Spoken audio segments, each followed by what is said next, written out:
जय सिया राम, राधे राधे।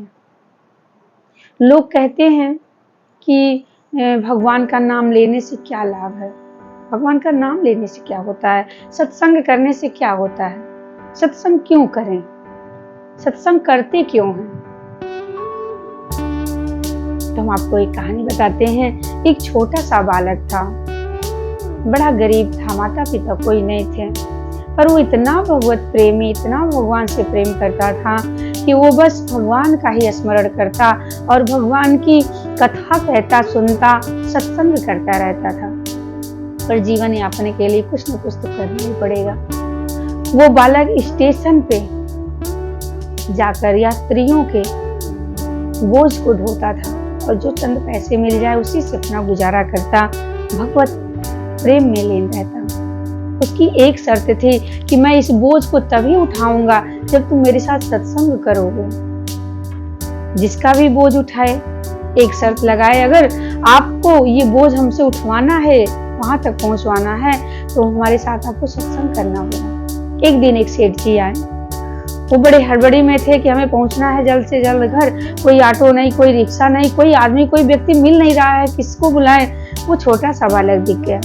उसने कहा, सेठ जी क्या आपका ये बोझ ढोना है? बोले, हाँ बेटा, ये बोझ वहां तक पहुंचा दो। उस बालक ने कहा, ठीक है। जल्दबाजी में वो बालक बोझ उठाया, अपनी शर्त बताना भूल गया और जब पहुंचा बीच रास्ते में उसे याद आई। उसने कहा, सेठ जी मेरी शर्त तो सुन लीजिए।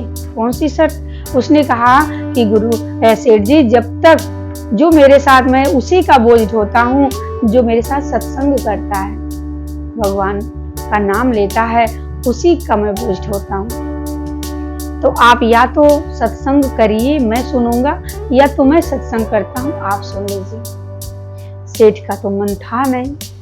सेठ ने कहा, नहीं, मैं तो सत्संग नहीं करने वाला, मुझे सत्संग नहीं अच्छा लगता, मैं सत्संग नहीं करूंगा। उस बालक ने कहा कि सेठ जी, अगर आप सत्संग नहीं करेंगे तो मैं आपका बोझ नहीं ढोऊंगा, मैं यहीं बीच रास्ते में बोझ उतार के जाता हूँ।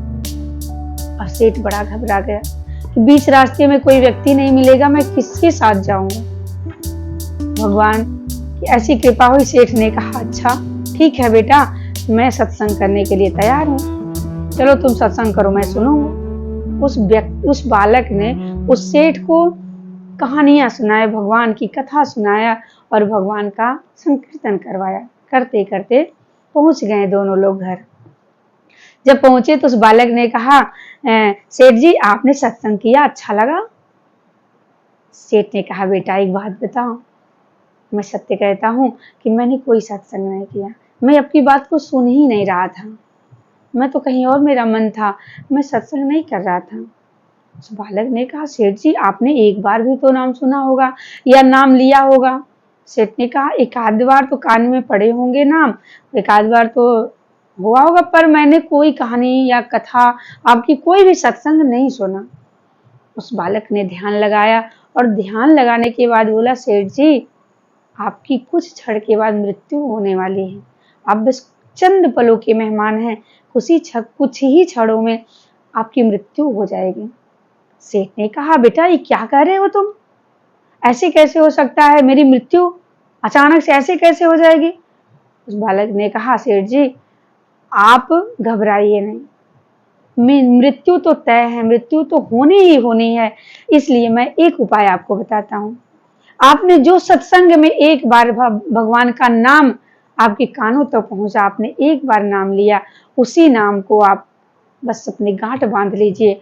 अगर आप मर के जाइएगा, आपको यमराज पूछेंगे कि आपने कौन से सत्कर्म किए हैं, आपने क्या किया, आपको कौन सा पुण्य दिया जाए, कौन सा फल दिया जाए, तो आप कहिएगा कि एक बार जो राम नाम लेने का फल है वही हमें दीजिए, उसके बदले मुझे कुछ ना चाहिए। सत्य घटना हुई, वो सेठ कुछ ही क्षणों के बाद मर गया और जब मर के गया यमराज ले गए। यमराज ने देखा, उसकी पूरी लिस्ट निकाली गई, इसने कौन से अच्छे कर्म किए, कौन से बुरे कर्म किए, क्या इन्होंने पुण्य किया है।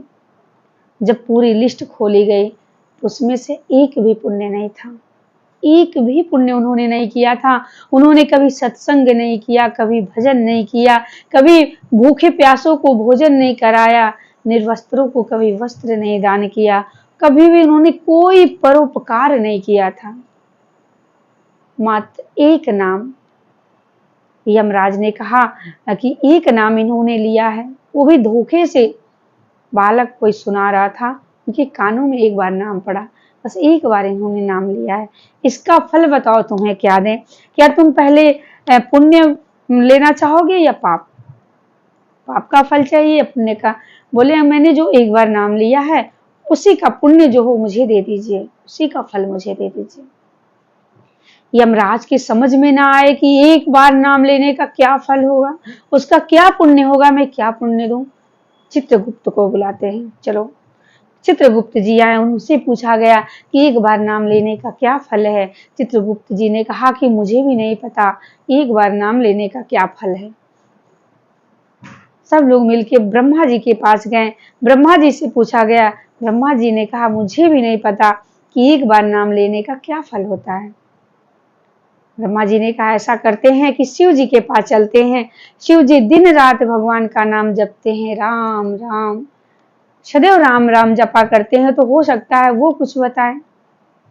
शिव जी के पास ले जाया गया, यमराज गए, चित्रगुप्त जी गए, ब्रह्मा जी गए, शिव जी के पास पहुंचे, उन्होंने पूछा एक बार नाम लेने का क्या फल है, आप बताइए। शिव जी भी बड़े हैरान हो गए कि एक बार, सिर्फ एक बार नाम लिया गया, उसका फल क्या होगा इसका पता तो मुझे भी नहीं है, तो ये बात किसके पास कैसे कहां से पता चलेगी। बाबा भोलेनाथ कहते हैं कि ऐसा करते हैं कि चलिए स्वयं नारायण जी के पास चला जाए। ब्रह्मा, शिव जी और चित्रगुप्त जी, यमराज जी उस व्यक्ति को लेकर जाते हैं नारायण के पास। नारायण जी के पास पहुंचे, नारायण जी क्षीर सागर में विश्राम कर रहे हैं। जाकर पूछते हैं प्रभु बताइए कि इस व्यक्ति ने एक बार राम का नाम लिया, आपका एक बार नाम लिया है, बाकी कोई पुण्य नहीं है, एक नाम लेने का क्या फल दिया जाए। भगवान ने कहा अच्छा ये बताओ आपके साथ इसके साथ कौन कौन आया है। ब्रह्मा जी आए हैं, शिव जी आए हैं, यमराज आए हैं, चित्रगुप्त जी आए हैं।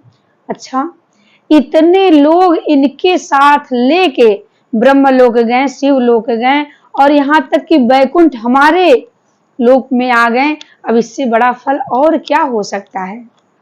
एक बार नाम लेने का इतना बड़ा फल है कि वो भगवान के पास उनके धाम में जो व्यक्ति पहुंच जाए, ऐसा सुंदर सा नाम, पावन सा नाम, इतना पुण्यदायी नाम है भगवान का। इसलिए कहते हैं कि अगर भगवान की प्राप्ति करनी है तो सदैव भगवान का नाम लिया करिए।